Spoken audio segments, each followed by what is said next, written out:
Good day. Hi, Mr. Bradley. How are you? I'm well, Mr. Signori. So And here, yourself? I'm doing well. So here we are again. New section. We're going to be talking about reformers' changes in society. This is actually a pretty interesting section. You get to meet a lot of people that really changed the United States. Yeah. So let's talk about early opposition to slavery. So it wasn't like there was never anyone against it. There were these early seeds planted, and some of those people we want to talk about are. I'll take Quakers. You take the Adamses. Okay. Okay. All right. So first group we want to sort of mention is this group is called the Quakers, and the Quakers were the first anti-slavery groups in America. It's a Christian group. They believed in the true meaning of all men are created equal, and they were a political force for what became known as abolition. They were also a very nonviolent people. A lot of what we have nonviolence today comes from the Quakers in Pennsylvania this country. area. Yeah. Mm-hmm.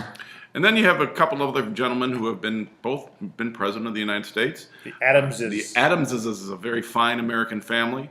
For one, they didn't own slaves, never had any slaves, didn't believe in slavery. However, they also knew that a fast-paced end to slavery might cause revolution. Right. So they proposed a gradual reduction in slaves. In fact, John Quincy supported the idea of not annexing Texas for the sphere of spreading the growth of slavery. Well, Quincy also represented a group of slaves that took over a slave ship. The Amistad. The Amistad. And when they reached the New England coast, they were arrested. However, Quincy was their attorney, and he got them off. And in fact, they became free. Became free men, because of him. He also proposed that no one be born into slavery after 1845, which would have ended slavery within a generation. Yeah, think about that. That would have been a gradual reduction of slavery. The plantation owners would have figured out a way to replace slaves, and within 20 years, slavery would have been done.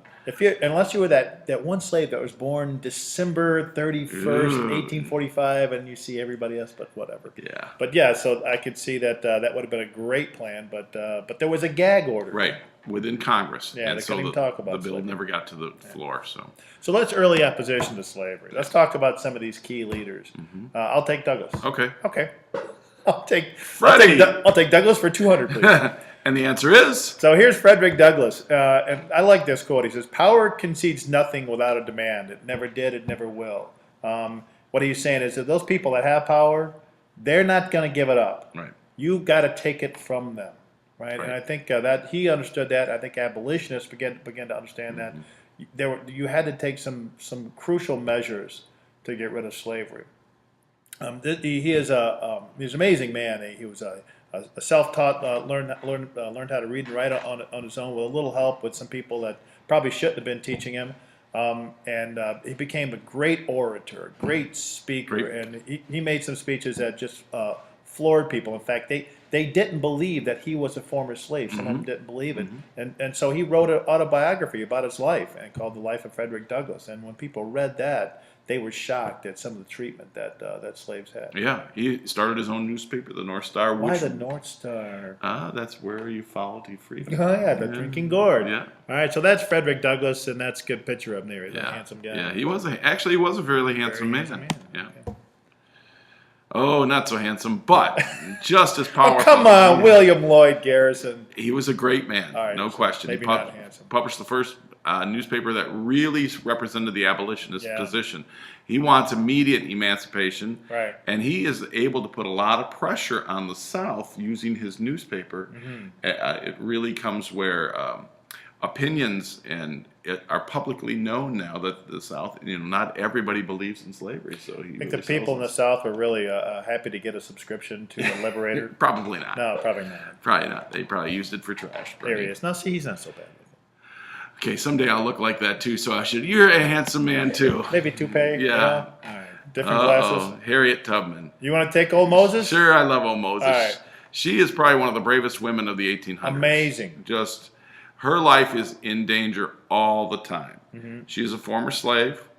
She walks up into the north and to the south. Escapes. With slaves, 19 different times. She moves over 300 people to freedom. Yeah, so she escapes to freedom and then goes back and rescues more people, and they follow her along. And we're talking on an average of about 15 people she would take with her. Yeah, and it was heard that that when she was taking them on the Underground Railroad, some of them would get cold feet. What's like the Underground Railroad? That system, that Oh, right? So, it's not really a railroad. not a railroad. It's not underground. Okay. And secret, some more of of a secret railroad. some of her passengers would want to get off the train and go back, and she wouldn't let them. And she would carry a gun, and she'd say, "I'm either going to kill you, or you're going to walk with me to freedom." And that's how tough she was. So once you she had to be, because once you committed. If they escaped or left her, they would have been caught, and the whole railroad would have been destroyed. Yeah, and again, not well liked in the South. No, and probably not well liked in the North either. No, but she, $46,000 in that day. That's probably over $1 million in a reward. Yeah, I get it. I haven't figured that out, but I bet it's a lot. That's a lot for But they called her Moses because Yeah. she led people to freedom. Yep, there she is. Pretty woman. Yep. But I don't want a pretty woman. I want somebody who can get things done. She's amazing. Yeah.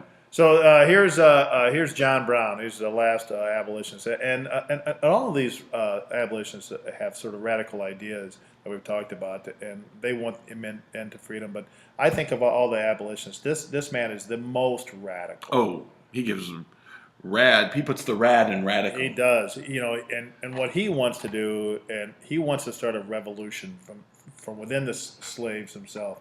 He wants to arm slaves. He wants to figure out a way to help the slaves free themselves. Right. And he saw this as a bloody revolution, as something that was going to happen, that would have to be done through the shedding of a lot of blood. And the scary part, he probably was right. He probably was right. He probably saw it coming. And again, he was a devout Christian and had some very strong beliefs and what was right and what was wrong.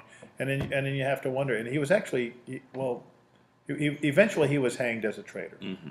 And so it makes you wonder what he did to be hanged by his country as a traitor. But we'll get more into that when we start talking about causes of the Civil War. This man is going to be one of the major causes. Yep.